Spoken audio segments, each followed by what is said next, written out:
Welcome on my behalf. Bringing the in-house investors and the Maria01 startups closer to one another, creating learnings and new connections on the way was something we set out to do when creating the Maria01 Investor Collective. So far, we have had the opportunity on showcasing interesting people, stories, and learnings. Today, we are continuing on that path. We get to hear about data-driven insights of the Nordic startup visibility. We get to hear as well on how Voi Technologies have been optimizing their startup narrative for media and investors. Hosting us today here from the studio is Claes Nilsson. He has been creating or part of creating the Finnish startup ecosystem for over 10 years and been optimizing 1,000 pitches. Accompanying him here in the studio is Stefan Lee, a communication strategy guru. Over the remote connection, we have the honor to have Kristina Nilsson. Kristina is part of building the Europe's leading micro mobility startup. And over the remote connection as well, we have Vasanoja, who is representing the world's largest media attraction database. My name is Henrik Kuusla, and on behalf of the Maria01 team, I welcome you to the Maria01 Investor Collective on optimizing the startup narrative, optimizing for investors and media. Thank you. Wonderful. All right. Applause, and off we go. So I'm not sure if it's the caffeine or adrenaline that's kicking in, but we are super excited to be launching this event and warmly welcome everybody, those joining in remotely, and greetings from the first time live studio session here at Maria01 campus.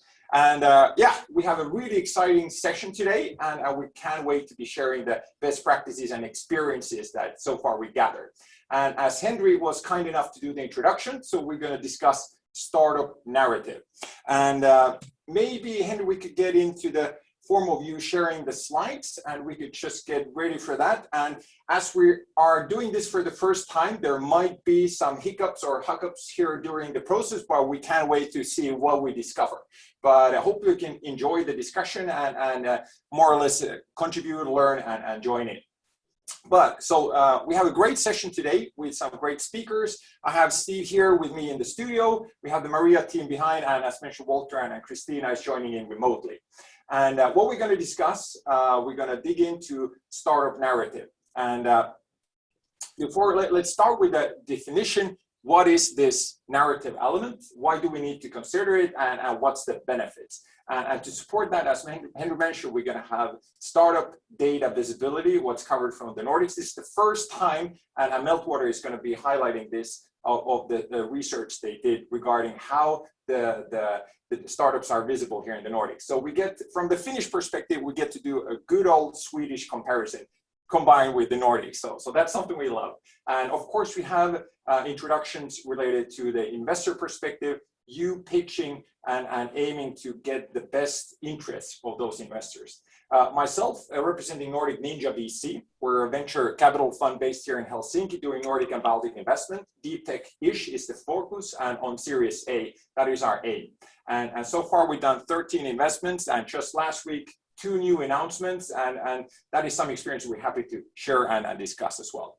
And Steve has here our media guru as the narrative for you was, so we're really happy to hear the comments. I like that name, media guru. Media guru is good. No one calls me media guru, but you guys can all call me media guru from now on. I'm good with that. So good. So, but let's dig in and let's see what we have here to share with you. And before you start, so let's see if we can get the slides to move, and it's moving. Amazing. First hiccup is overcome, and we would love to have your comments and contribution to the discussion. Just use the hashtag startup narrative. That would be wonderful. We will be following those on Twitter. We will be reading each and every one, liking and sharing and just taking those comments with us. So please join in, or then you can just contact Maria team directly. But Steve, let's start with the definition of startup narrative. So why do we take the angle? And we added your quote. So how do you define startup narrative? Well, a lot of times people do a startup and they want to talk about their product mostly, right? It's the solution. It's what you want. You want people to buy that, but they forget about the fact that we need that emotional and relational connection with people. So this startup narrative is something that sort of focuses on the purpose of what you do. We very often talk about Simon Sinek, and he talks a lot about the idea that people don't buy what you make, they buy why you make it. People don't buy what you do, they buy why you do it. And the most important part about a startup narrative is that people understand that there's a purpose behind what you're doing. Yes. Okay. Well, this sounds make total sense. And being part, as Henry mentioned, for the 10 last years in the Finnish Nordic startup bubble and seeing a few thousand pitches. And it's still amazing how often we see a pure product description. Hello, we make this and this and this. And the classic Finnish, I guess it's many decades ago, it was the classic that, hello, my name is Pekka or Pirkko. I am innovator of this thing and this is my product. Please buy it. So I think we emerged quite a lot from that kind of attitude, and that's something because the media, and that's something we're going to hear from Meltwater as well. What is it that actually grabs the interest and more or less the relationship? Well, and no startup should feel bad about that, because every single startup does the same thing. You get so deep into what you're doing. We all do with all of our products, whether we're a VC or whether we're a company who does communications.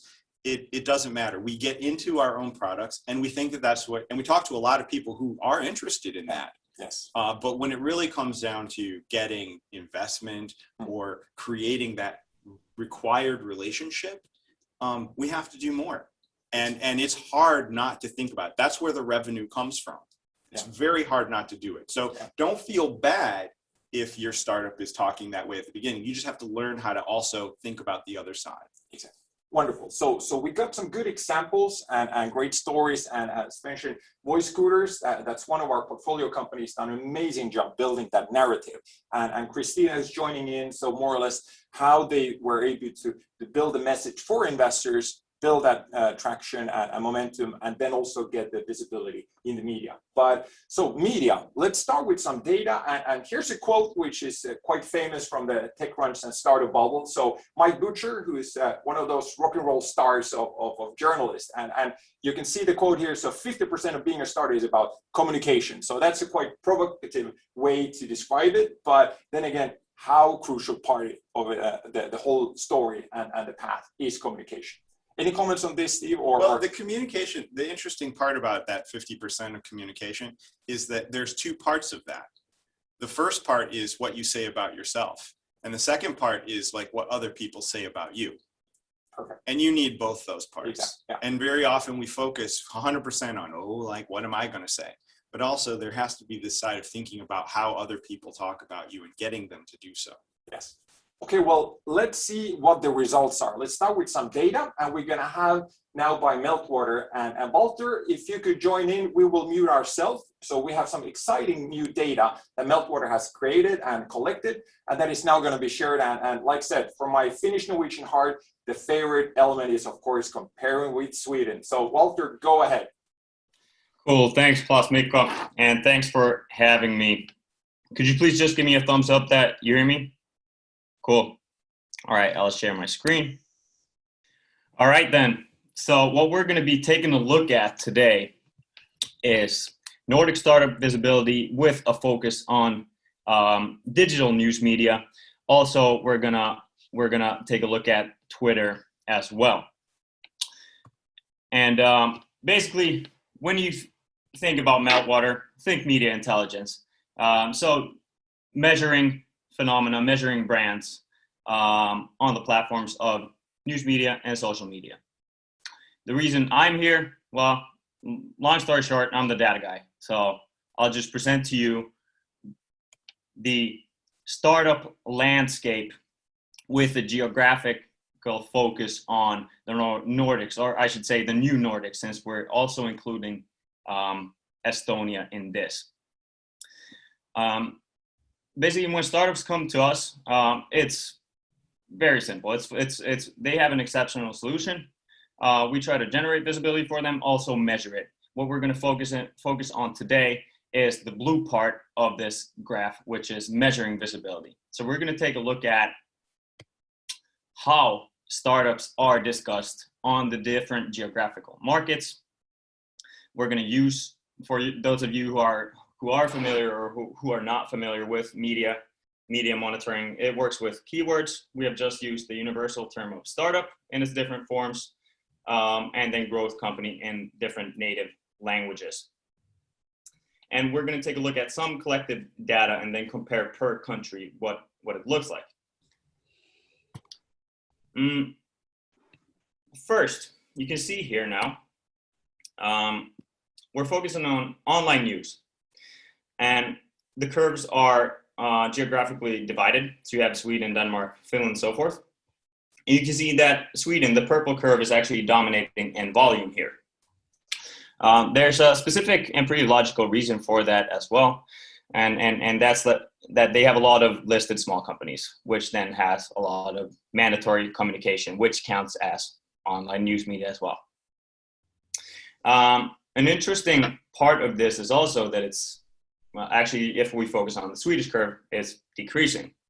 Why is that? Well, it's actually one statement that's true for all of these countries is actually that the curves correlate with amount of IPOs per year.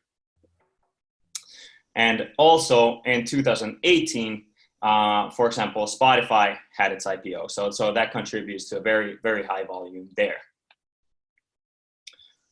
Let's see. And then let's do this. If we then take a further look at the geographical breakdown of this volume, we can see that Sweden, of course, dominates here. But I would focus on the mentions per day average here. This means 63 news articles in the new Nordics per day, which then is basically about startups or growth companies. If we then take Finland here, that would mean about 10 per day, which in my opinion, in our country, and the character of those articles in Finland, which we'll focus on later, I would say that's a decent amount, and that's a pretty good chance of getting good earned media. Let's see. Now then, we all saw that Sweden dominated in volume there, but here actually we see that around 40% of that volume, now we're looking at source breakdown here, is a source called Avanza. And then we come down to the fact that it's actually exposed to be wire communication. So it's the mandatory communication toward stakeholders and shareholders and so forth. So for example, how did we do Q1? And then if we compare that, as Claes Mikko also said, a nice old rivalry with Finland, it's different kind of sources. So we have Kauppalehti, Helsingin Sanoma, Talouselämä, pretty appreciated high value sources there.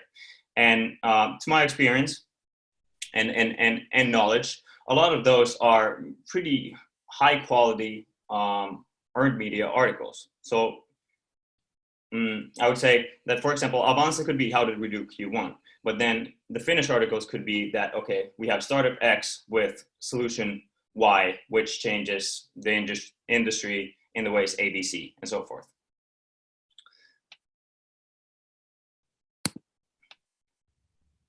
And then, this is interesting, and we wanted to include Twitter because Twitter is an, I would say, even playing platform for all of these countries.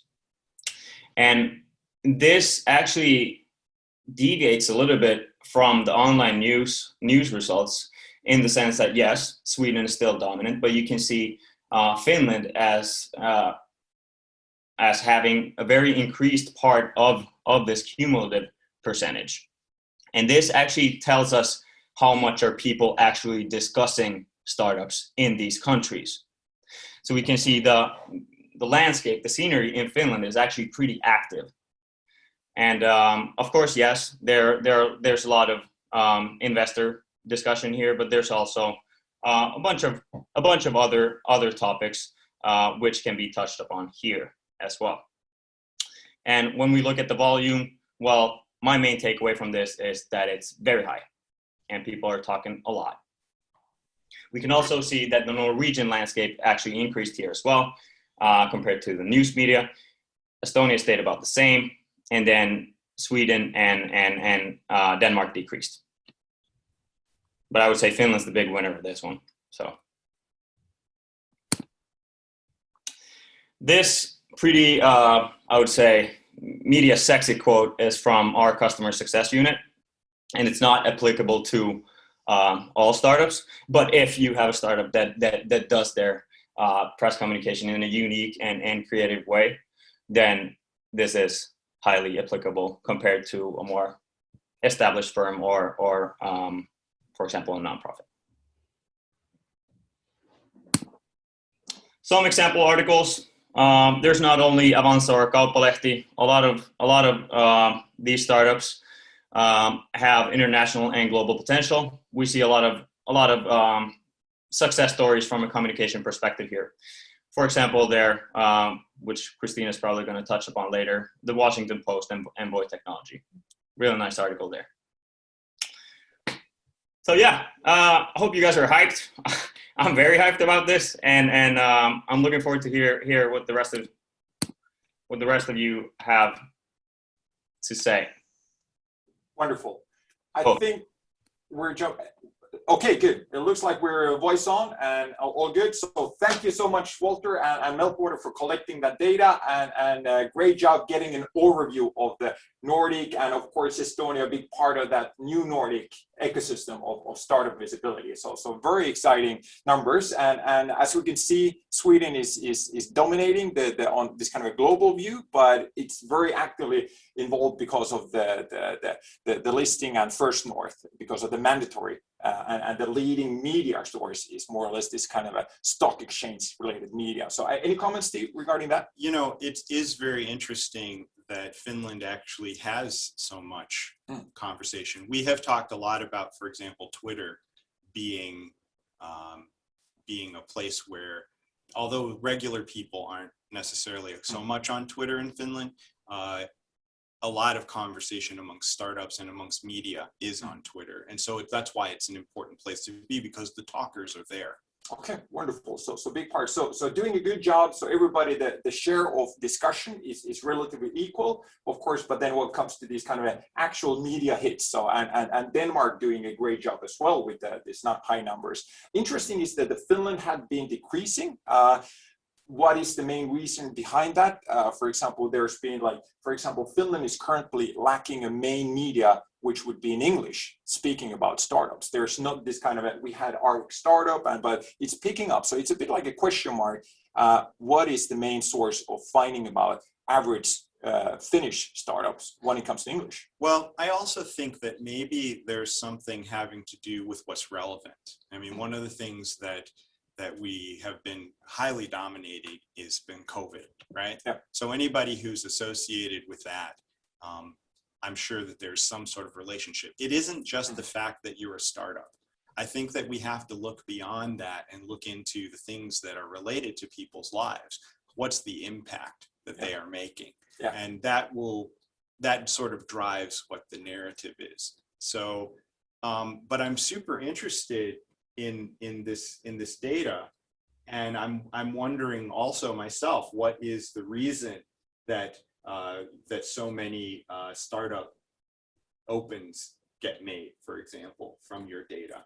Exactly. Well, all right. I don't know. Can we ask him the question? Or can we Walter, you want to comment on that? Just why do you think so many startups, so many opens actually happen? Because if you can direct or target the communication to, for example, with specific technology, to people who have actually written about it, if it's very, very specific, and for example, if you send out a release about satellite motors, and you find journalists who have written about satellite motors, then it's pretty likely that they're going to open your release, right? So is it basically to target your press releases towards specific media? Is that what the idea is that helps make that happen? Yes, the idea is that if we are writing about an exceptional solution, whether that be solution A or B or C, then we target the release to those very people or those very journalists who have written about that, even if it's a very niche topic. And then we come more to, I would say, like personalized and very niche type communication, but we have pretty high open rates there. And I think that's why. Great. So we have the sound on again. But this is like the data, and we're going to build on that. And we're going to come out with the Meltwater with some more specific information and build on that data. So this is the grand opening, world opening of that data set. So looking forward to highlight more about that. But so this is not about the media hits itself. It's now like how to get the message out and make it like Mike Butcher. And I warmly recommend to check out his blog about the press release is dead and what is the solution with the narrative.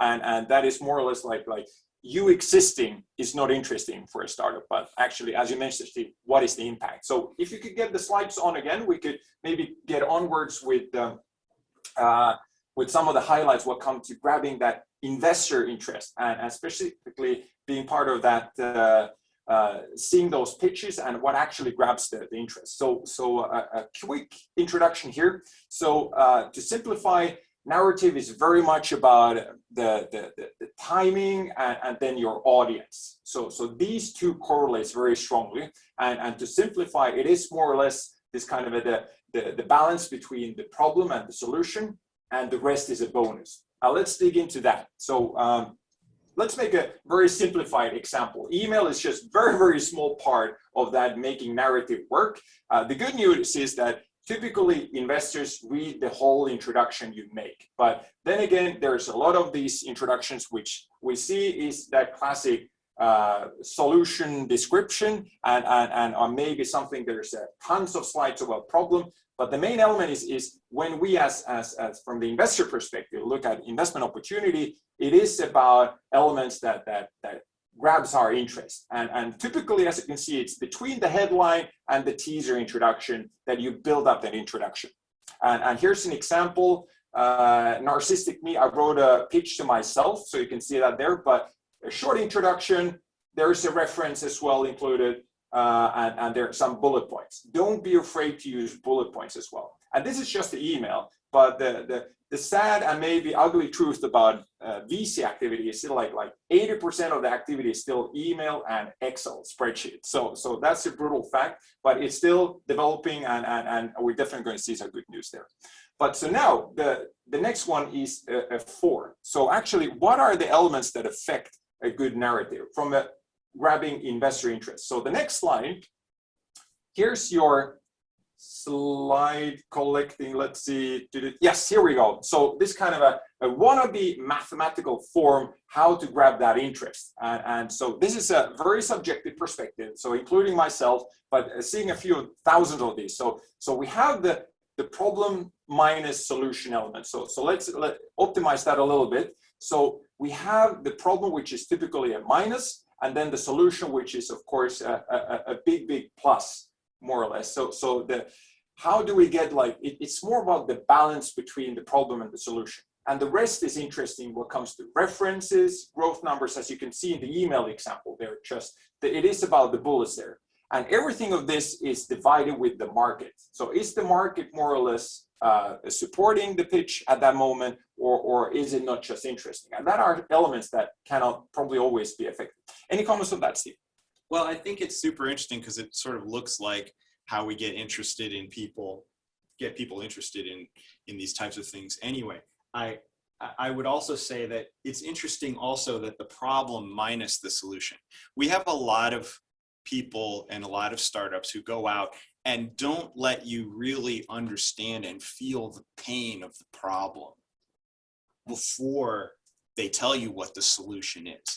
They lead with the solution, right, all the time. Yeah. And it takes away because you're not invested in it yet. It is not to, no pun intended, but you're not invested in it until you feel the problem. So we need to find better ways of helping the investor, I think, see and feel the problem, and then say, oh, by the way, our solution is the one. Yeah.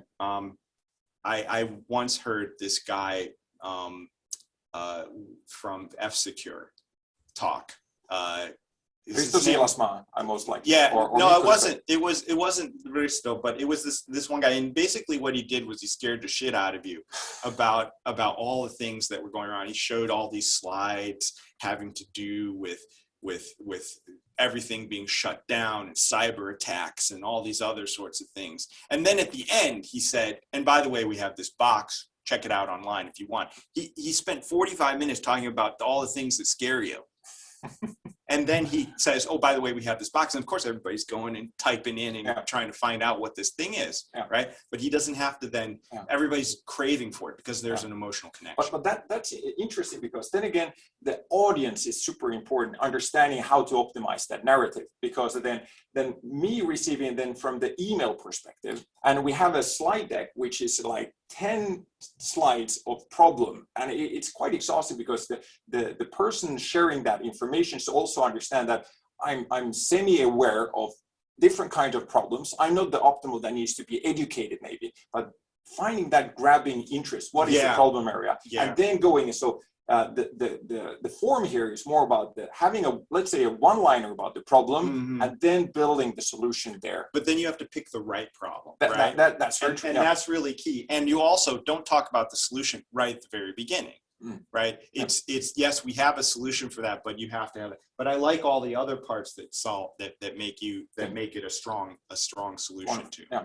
And the references, that can be yourself, that can be somebody else. It's more or less like it's a game of trust. Like venture investing, it's risky. So in the end, it's all about trust. Do you trust the vision? Do you trust the team? And one interesting element, one more, is about the team, how to present. And that's something I tweeted as well, is how teams are presented. And that is something I would urge everybody. Like the team slide is definitely one of the most important. It's maybe not the one for the cold introduction that will be the dominant, but it will be very soon the main important slide. And the narrative for those team members is not about like 20 years at Nokia. That's not a narrative itself, but like created the OV software platform of Nokia, something like that. That makes it interesting, like build it up. And like Henry did the introduction, like we have the media guru, that like what's behind the media guru. So that grabs the interest. So that's one element. So these are some of the elements that to be considered when aiming to get the interest of investors. So maybe we could continue here. So optimizing the media, and I quoted Walter's quote here, which can also be shared by Maria01. And so media is more interested in stories, and that is what narrative is. It is the story, what makes you interesting, and to maximize the earned coverage. So it's more or less like context of a larger trend or a story, optimizing that for journalists at the right time, and more or less like the context. So also for the startups, it's not about you making a 10-year plan about building the brand and the story. It's also you reacting. What's going on? And it could be 1 week's headline, and you have something there. Go ahead and build that and share that with media, for example. And as public relations, it's as the story is. It is about relations. If you have the possibility to build and educate your key individuals in doing the journalist job, then that is very, very helpful. So it's contributing also. So you just existing is not the thing, but how do you impact that momentum? And here's a form for that media reach as well. So we have the problem solution is also there, but for the main interest for the journalist typically is, of course, is it newsworthy? Do we get something that will get our readers to read this article through? And we can see that the element here's a multiply is the PR service. For example, Steve, you've been working with San Francisco, helping out, grasping that narrative, reaching out to the right media, because of course journal, if investors get about 100 to 200 emails per day with pitches, then the journalists get about 500 emails per day easily, just with different kind of pitches. How do you grab that interest? And timing. It is in the end very much, if Steve Jobs has just died in that same week, and it will be that discussion mainly, and how do you overcome that path? So you have to have that. Any comments on this? Well, I would say that relevancy is really, really important to what's going on, right? So it's timing, but it's also whether or not it's a subject that people care about. So relevancy is super important. And I would also say that it has to be something that people haven't heard before. And we very often also talk about the idea that it needs to be very honest and also very human. So we combine all those things together in order to be able to make this type of thing happen. Going back to Walter's quote, though, I mean, I think it's just really super important to have stories. I mean, that's why we have stories, because we can create that emotional connection. And usually when you explain the problem through something that people have actually experienced is one of the best ways to make that happen. Wonderful, thank you. So this is more or less, let's develop this. We're happy to receive comments. We've got the forum as well, and there's some development already based on the morning coffee discussions here. So we're seeing how this will take off, but just help yourself and comment on the hashtag startup narrative. And so, but just to grab on this, so we had some examples from Walter and Meltwater. What are the media, for example, and what are the headlines? And now we get to the exciting part of hearing the story of Voi. And with NordicNinja, we're super proud to have Voi Scooter as part of our portfolio and seeing the growth there. And I must say, how Voi was able to grab the interest from the investor, our team, and us joining in, and then again, doing a wonderful job reaching out to media and actually, it could be so many angles of the story and how to present a micromobility startup. And for that, we're super excited to have Kristina share their experiences. And the material, I just had a look this morning, looks wonderful. So more or less, without further ado, Kristina, the stage is yours, and we look really forward to hear your experiences. Kristina.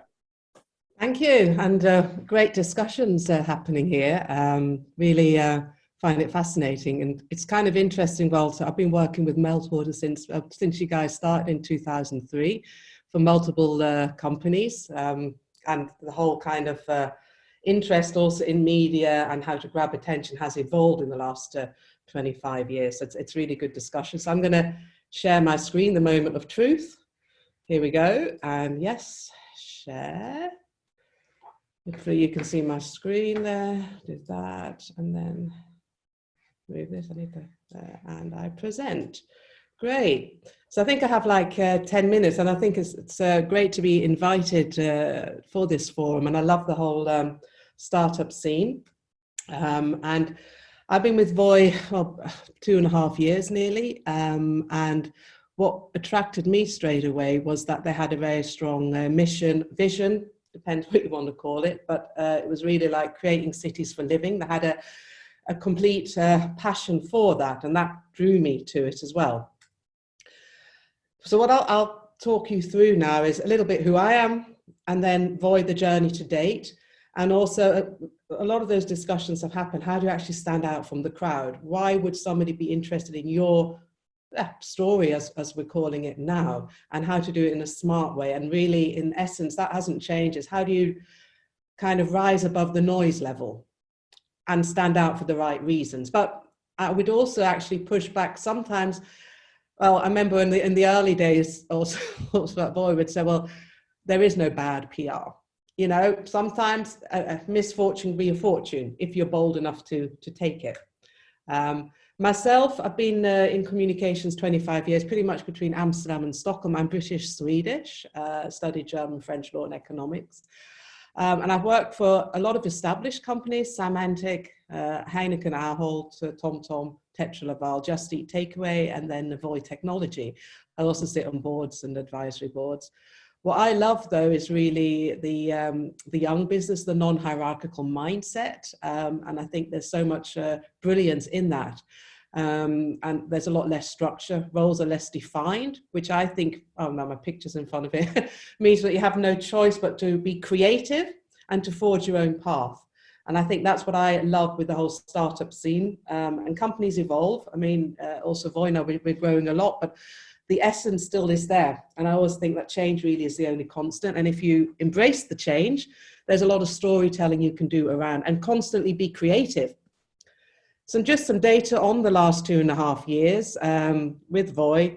As you can see, powerful numbers. Numbers alone aren't the most important, is what lies behind it, but still we're super proud of this. Yeah, this has gone in fast speed. We're now 500 employees even, with a very strong European basis. And this is just kind of the journey so far, some key takeouts, some key points. And I remember in March, we reached our first 1 million rides, and that was a huge moment for us in 2019. And now, was it last week, we actually reached 1 million rides in a week. So it took us 7 months to reach the first 1 million, and now we're doing it on a week, within 7 days. So that whole exponential growth, and I think that's also something, if you can paint that to potential investors, that there is that option for exponential growth, you will get their attention.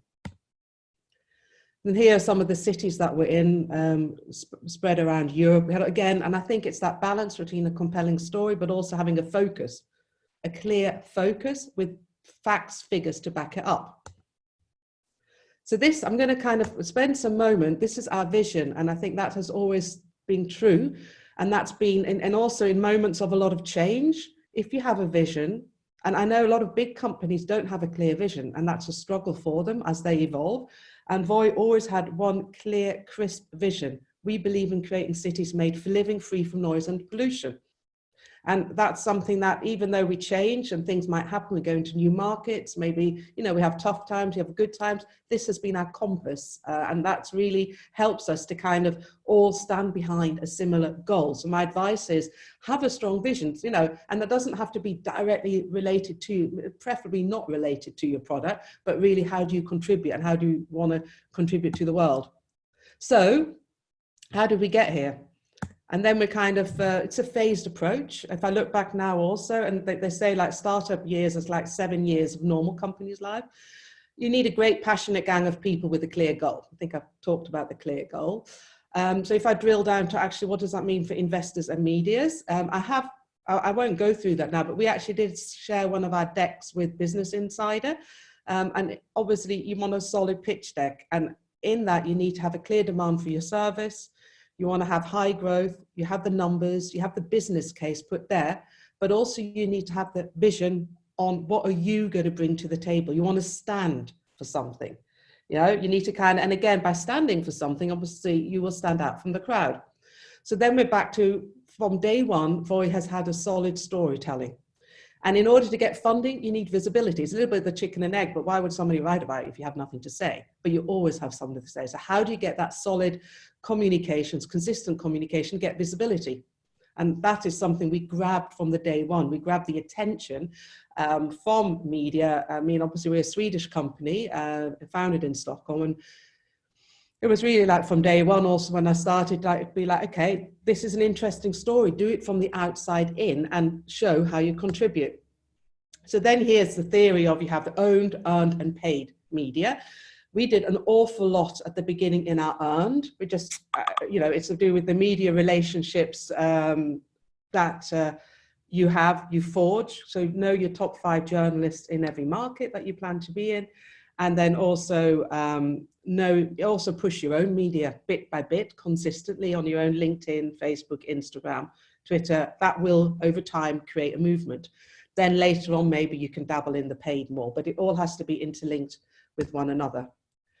And I think an important evolution the last year or two is that companies are actually now more than ever expected to stand for something. They need to really show that they want to contribute to society more than just having a service or product. And these are just from The Economist and some other articles that, you know, before, like 10, 15 years ago, it was very much companies shouldn't have political points of view. It was like, oh, don't talk politics. Whereas now it's kind of partly expected that There should be contributors. Okay, well, how are you going to sort these issues? How are you going to contribute to sustainability? You know, what about the pandemic? All those topics that the world are interested in. What's your part in that? And if you play that smartly, you will get visibility and also get the option to share how you contribute and your solution. This is from a PR company, Edelman, but I find it rather fascinating that now they do a yearly trust barometer. And here from this trust barometer, you can Google it and download it yourselves. It became quite clear that business leaders are deemed more trustworthy than politicians. So there is an opportunity here for companies to step up and to treat it fairly. There's always a risk on both sides, but this I thought was quite interesting to share. So it's all about creating trust and then also taking a stance. Where is the conflict? If you don't have a stance, earned media won't be that interesting. So it's really, how do you have that stance? What do you stand for? So if we make it quite concretely, if you look at the case of Voi, we believe in creating cities made for living. Yes, e-scooters are a new mode of vehicle. They're out on the street. We get visibility for that. Are they safe? Are they not? But if we also look at the fact that since 1950, cities have been built around cars. Why are we not changing that? Where's the pink elephant in the room? We're not opposed to cars per se, but why would you want a car that stands still 90% of the time, my fact, in the city centre? Nobody's using it. There's nearly more space for car parking spaces than actual houses. Something's gone wrong. There is space. We need to reclaim that space. And micromobility can be a trigger to do that. Otherwise, it would have happened. Yes, people can walk. Yes, they should bike. But if we add an additional mode of transport, which is safe and sustainable, more people will leave the car behind. We are creating a modal shift. On average, year on year, it's 25% increase of people leaving their car behind and jumping on a scooter. So the movement started. So that's our stance. You know, we paint, what is that pink elephant in the room? And then we can have that discussion, and we want to be part of that solution. So we created interest, and we are fueling a debate and a dialogue. So if I kind of wrap up all of it, always make your business case. Clearly, your numbers need to stack up, but say it in a compelling manner. You want to be bold, dare to stand for something, yet be realistic. You need to have a clear company vision. It's your compass, even in turbulent times. Think outside in. What's going on in the world? Otherwise, it will fall on deaf ears. What are the relevant topics that you want to latch onto? And that's the familiar term of newsjacking. You are a person, you have a story to tell, dare to comment, you know, and then bit by bit, you'll become a spokesperson in a certain topic and highlight what your company will contribute to in society, because it's more 1 and 1 should be 3. And again, more importantly, have a stance, dare to claim a space, and then hopefully from that, the rest will kind of develop. So that's really kind of a bit of the story that I wanted to share about Voi, and I shall stop sharing my screen and then I'll see you all again. Wonderful. Thank you so much, Kristina. That is super exciting learnings, and definitely, hopefully that inspired as many others as it did for myself as well. And wow, we have a bunch of questions here, but I think Steve is eager to do the first question. So yeah, go ahead. Well, I just wanted to point out that Kristina, that one of the things that a lot of startups, you know, I know you guys aren't a startup anymore, but you used to be. And one of the things that they haven't done that I saw here that you did is that they very often write their vision as if it was like about them. You know, they sit there and they say, our vision is that we are the #1 scooter company in the world, in the next year. And visions have come so far from there. When you have a purpose-driven vision like Voi now has, I was very impressed to see the idea that Voi actually has this thing that says that they are out to make cities cleaner and to have noise-free and pollution-free environments to live. This is not about them. This is how they see the world when they've completed their mission. Correct. And that is, I think, a really good example that companies could really take forward by looking at that vision. So great job. Thank you. No, but it is that outside in, and and for us, as we grow, you have people join, oh, maybe we should change this. And I say, no, this is the Holy Grail. We don't touch that. we can have different, you know, branding, whatever, but this is what we stand for. This is our grassroots. And yeah, you're right in it. And we have evolved. We've gotten better in what we are doing. We're not perfect, but we want to contribute to something. Correct. Yeah. And it's a long-term thing. You know, the cool thing is that earned media and the things that you're talking about, people cannot have like this short-term, oh, we're going to do a campaign and get all this stuff. No, it is years of investment in the same vision along the way and being able to create media. I know you also mentioned that what you guys were doing was you were constantly getting involved in certain things, not for that moment of publicity, but to build your credibility around that. You must do that over time. Yeah. And that is something that all startups also, if they're going to get that 100 million investment like you guys have gotten, that's the only way to do it. Yeah. You And must you need keep to, earning it over time and make that investment. Yeah, and you need to continually repeat. I read some, I think it was a McKinsey report, for a positive message to stick, you need to repeat it 21 times.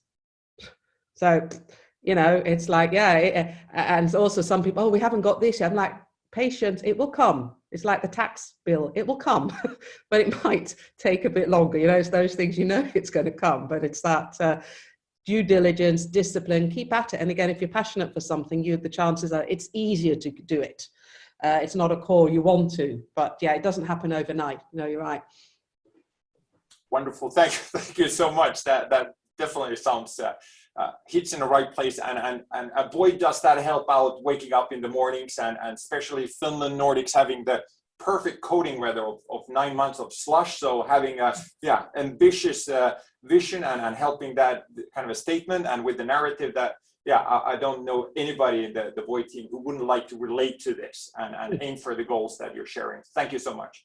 Maybe if it's okay, I would grab a few questions that we have, and maybe Kristina, you could start with the first, more like the from starting with Voi and then the length. So at what point do you see like the company going in for the narrative element? Like you're solving a problem, you're frustrated about the problem, and then you go into the solution. So what would be your guidelines? Is there a path?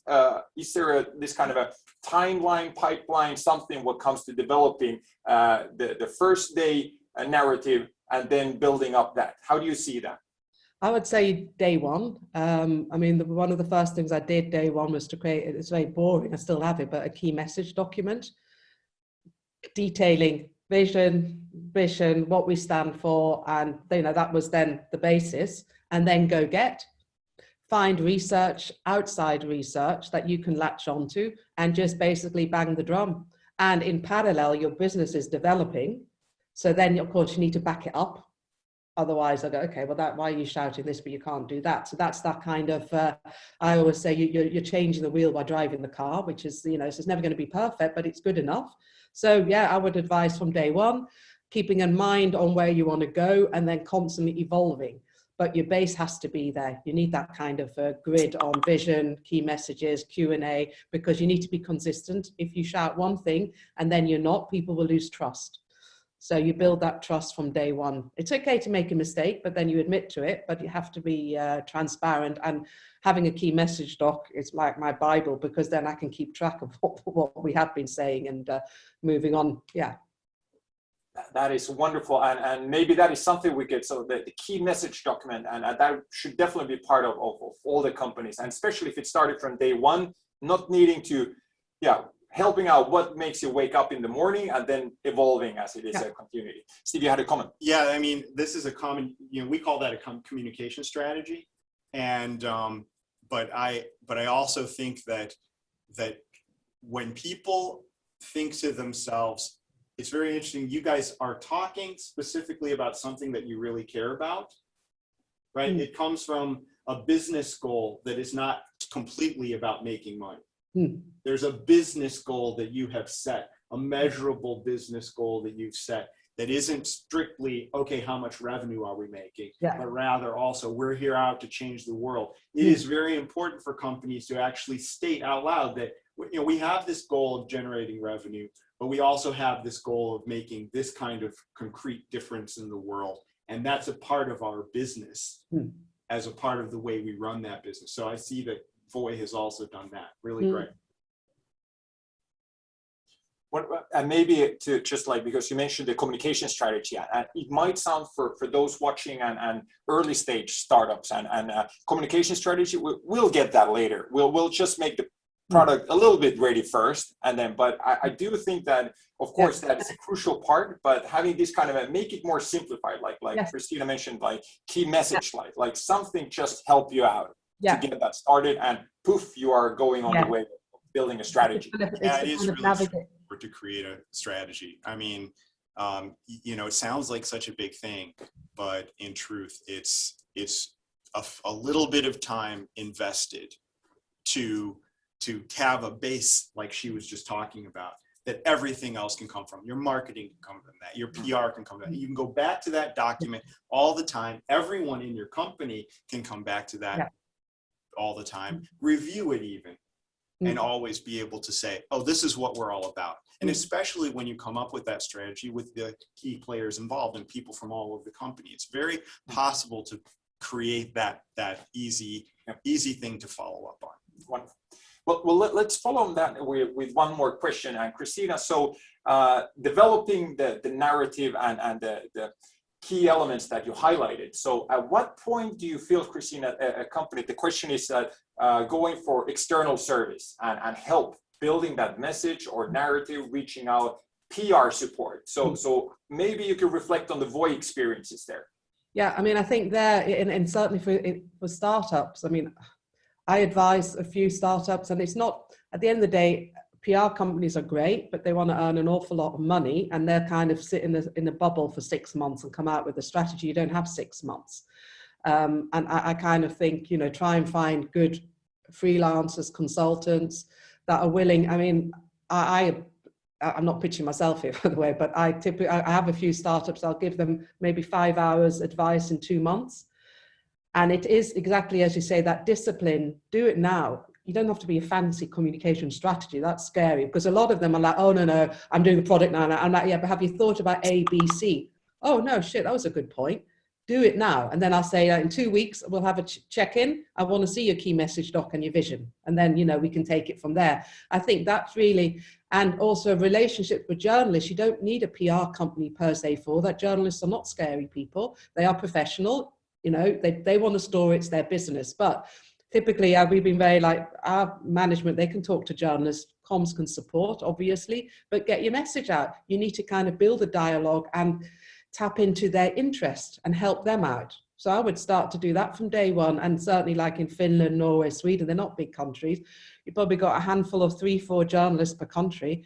You know, make them your friend, engage with them. And again, it's not per se only your topic, it's your vision, what you stand for. And you can share them research, data that they go, oh God, I didn't know that. No, the pink elephant in the room is really this. So you onboard them. And then when you're ready, they'll kind of, yeah, they understand your business. So start to do that. But then again, you're back to your, it's very simple, your key message doc and your facts and figures. That has to be crystal clear because they need to see you as a trustworthy person. So, yeah, So to answer the question, I wouldn't because PR companies on average will cost you minimum of €3,000 a month, and you might not get anything out of it. You might get a lot, but if you maybe tap into maybe a freelancer consultant just to help you out to validate your key message doc and to get going, to give a grid, then I think you're good to start. That would be my kind of knowing it from the other side, because I know part of the issue with the startup, you don't have big bucks, and a lot of PR companies are not. You're used to working with startups. You have the ones that are connected to the VCs, which are great. So they're very good if you can get that on that end, but otherwise, then more used to older, more established companies, they have a different way of communicating. So, thank you so much. No, I think we all agree. And Steve, I think you have a comment to this, but there are different models of cooperation at different stages. I think she's absolutely right in a lot of ways. Right? If you're not ready to spend $3,000 a month, you know, spending $3,000 a month is a big deal, right? Like, I mean, for a startup to spend that kind of money is definitely something that they have to seriously consider if they're doing things like going places that they've never been before, if they are trying to establish international, if they have a real agenda to try and get further. But I think the key elements that Kristina was actually talking about, which are, you know, get to know journalists, all these key elements, right? I mean, you know, the way we do things also is that we're trying, I think, maybe in a different kind of way from a lot of others of other companies to teach people how to do this so that you can do it on your own if you need to, right? And a strategy doesn't have to be this big, huge thing which someone goes off and, you know, like the big companies actually do go off and like spend all this money, take away the stuff, come back to you 6 months later and say, here's your strategy. No, that's not the way to do it. It's now sort of a much more of a coaching kind of situation, which has to be a part of it, because startups need to know what's going on, whether they hire a company or not to help them do that work. They need to know how it works. Yeah.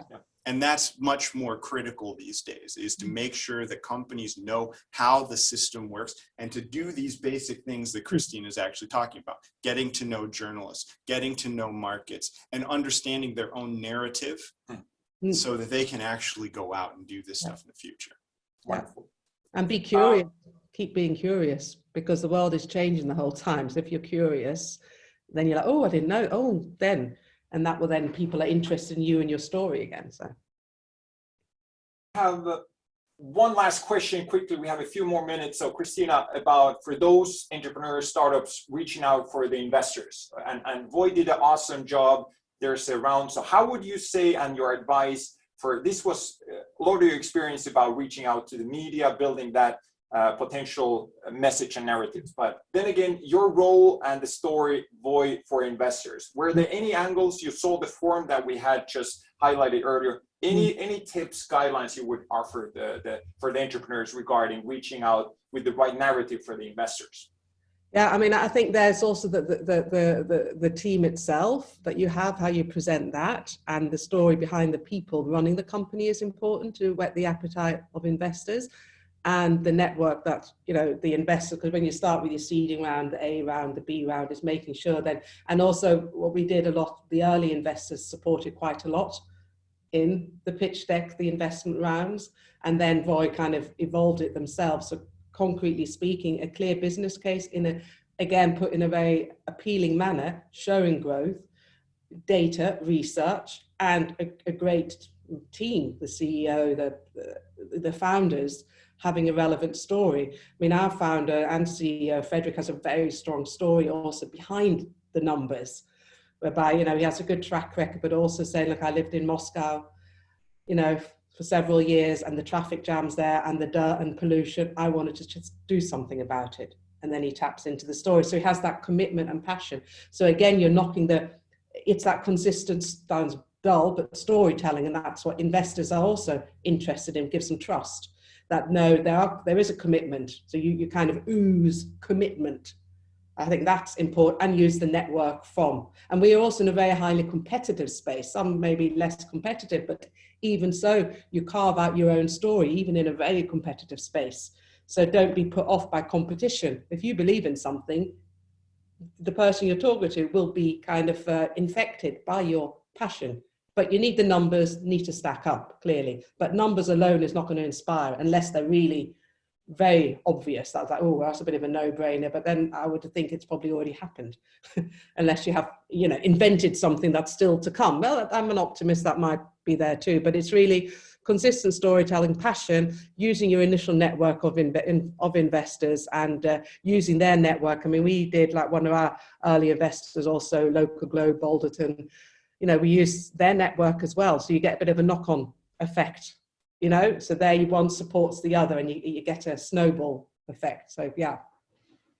Wonderful. I very much agree on all that, Kristina, and the story about with the Voi, but it was very much about the relation to solving a problem. And that is for all the investors, more or less, like, it is about the trust. And being part of that vision and goal to make the world, I would say majority, at least in my naive bubble. We want to make the world a better place. It's not just purely about the financials. Yes, there's a return mission, but majority is there to make the world a better place with different kind of solutions. So that is an excellent highlight, Kristina. Thank you for that. And I think our time is running out, so we need to start wrapping up. But more or less from the investor perspective, please consider the message, but then again, it's mainly about the elements of picking up that interest, what makes you interesting, and then it's all about the additional stuff and the team, and as Kristina highlighted, how can we make that story grow and support? And as the classic word is like, what is spoken about you when you're not in the room? So you're giving these easy, is it one-liners or tags, but more or less grab that possibility. So for that said, it's time for us to wrap it up. So thank you so much for joining in. This is the start of a discussion. Please share your comments with the hashtag #StartupNarrative. We're happy and we will look and comment each one of those. Thank you, Steve. The Bruce Lee of media relations. Is that a good one? No. Okay. Okay. Anyway, so Steve, thank you for all the contribution, for the help of the ecosystem. It was great to hear from everybody. I mean, some really cool stuff from both of you guys also. Yes, wonderful. Kristina, wonderful advice. Thank you so much. We're looking forward to follow the voice story and the goal. We definitely share that vision. And Walter, we're definitely going to build up this data. Thank you so much for the interesting highlights and very much comparing the Nordics, for Finland especially, when, as an example, Slush gathering half of the world startup-related experts. Not having that as a physical event, we need to make sure that then the story is told and using those channels of media, those channels of word of mouth, and let's be active on that side. And yeah, definitely, we're all here to help collectively. So be open, ask questions, we will definitely help. So with that said, on behalf of NordicNinja and Maria01, thank you so much for joining in, and wishing you an excellent narrative-fulfilled day, and looking forward to hear from you. Have a great day. Thank you very much. Bye. Thank you. Bye.